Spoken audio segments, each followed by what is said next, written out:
Tidak terima anaknya yang sedang kerja di luar negeri diselingkuhi istrinya, seorang mertua di Madura membunuh pria 32 tahun.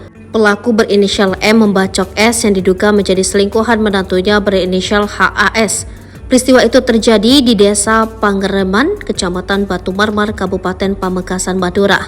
Kini sang mertua pun harus mempertanggungjawabkan perbuatannya. Pelaku adalah pria berinisial M. M membacok S warga desa Tobeh Timur, Kecamatan Sokobana, Kabupaten Sampang, Madura. S dituding menjadi selingkuhan menantu M. Tak sendiri, M menganiaya dan membacok S bersama beberapa rekannya pada Kamis 19 Oktober 2023. Dalam potongan video yang beredar di berbagai grup WhatsApp warga Pamekasan, S yang masih berusia 32 tahun itu meninggal dengan berlumuran darah di sekujur tubuhnya. Kasih Humas Polres Pamekasan, Ibtu Sri Sugiarto mengatakan sebelum meninggal, korban diduga dianiaya secara bersama-sama oleh M dan rekannya.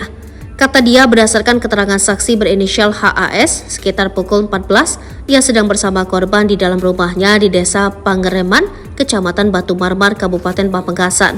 Kemudian pelaku yang tak lain adalah mertua HAS, seketika masuk ke dalam rumahnya bersama temannya yang lebih dari satu orang.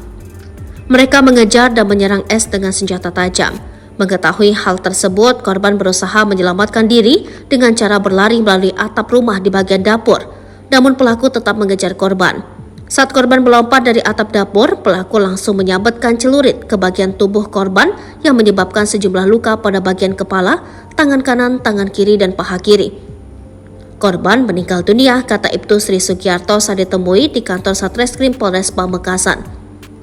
Menurut Ibtu Sri Sugiarto, berdasarkan hasil pemeriksaan sementara, tersangka menganiaya korban karena tidak terima mengetahui HAS yang merupakan menantu atau istri dari anak kandung pelaku yang saat ini sedang bekerja di Malaysia berselingkuh dengan korban. Saat ini Satreskrim Polres Pamekasan telah menangkap pelaku berikut beberapa barang bukti. Di antaranya baju dan sarung korban yang terdapat lumuran darah. Selain itu, juga mengamankan sebilah celurit yang terdapat bercak darah. Penuturan mantan Kapolsek Palengan, Satreskrim Polres Pamekasan juga masih melakukan penyelidikan lebih lanjut dan pengembangan terhadap tersangka lain.